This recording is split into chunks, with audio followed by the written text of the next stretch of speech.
Srangsha Pradesh Congress Bhavana Kaisa Koksa Panda Klaijaka Manjaka Pradesh Congress ni Khokpang Prabir Chakraborty Tribal Congress Vice Chairman Otul Deborma Pradesh Congress ni Vice President Shanti Ranjan Debnath Akosong আসলে কোকঠুম পানা ও কোকসানানি থাঙ্গে BJP পরল শেষাওয়ে দলবিদল কোকলাম সবাইখানা রক্ষা প্রদেশ কংগ্রেস নে আসকফাং প্রবীর চক্রবর্তী আমি আজকে প্রধানত যে বিষয়টা নিয়ে আমি আপনাদের মাধ্যমে রাজ্যবাসী এবং বিশেষত এই রাজ্যের বিজেপি দলের কর্তৃত্ব যাদের হাতে ওনাদের সহ ওই দলের অভ্যন্তরে এখনো যারা দেশপ্রেমিক মানবতাবাদী গণতন্ত্র প্রেমী যে অংশটা আছে তাদের বিবেচনার জন্য ভেবে দেখার জন্য এবং প্রয়োজনীয় পদক্ষেপ গ্রহণ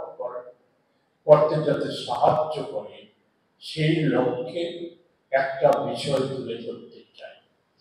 আমরা সবাই অবগত আছি ভারতবর্ষ এখন একটা বিরাট অংশের মানুষ গ্রামে বসবাস করে এবং এটা আমরা সকলেরই জানা। এই গ্রামের উন্নতি ব্যতীত আমাদের দেশের উন্নতি, আমাদের মানব সম্পদের উন্নতি এসব বলা অর্থ নেই।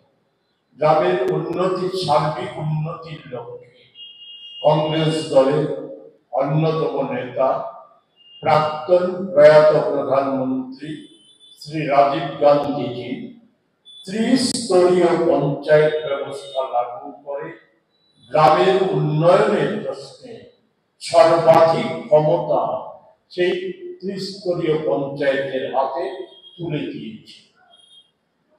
আমরা সে বিষয়ে সারা দেশে এবং এই সময় অন্তর্বর্তী সময়ে সমস্ত বিষয় নিয়ে এখানে এই স্বল্প সময় আমি উল্লেখ করতে চাই।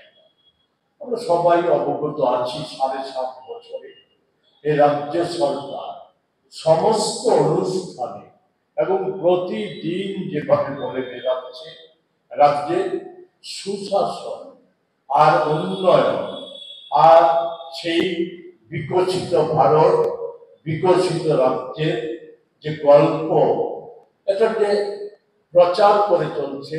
আর বাস্তবে আমরা তো বারবারই গত ৭.৫ বছর যাবতীয় আমরা বলে আসছি আমাদের দলের তরফ থেকে বিভিন্ন ক্ষেত্রে বিভিন্ন বিষয় নিয়ে এগুলি আমরা একাধিকবার বলার চেষ্টা করছি।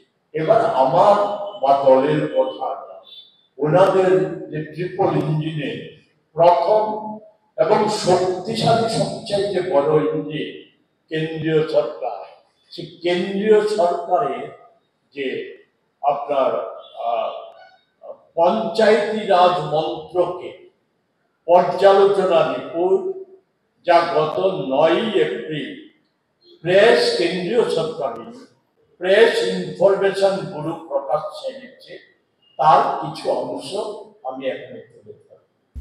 রাজা করাগলিনি সিমি প্রণামনি ককথুম চিনি খরাং।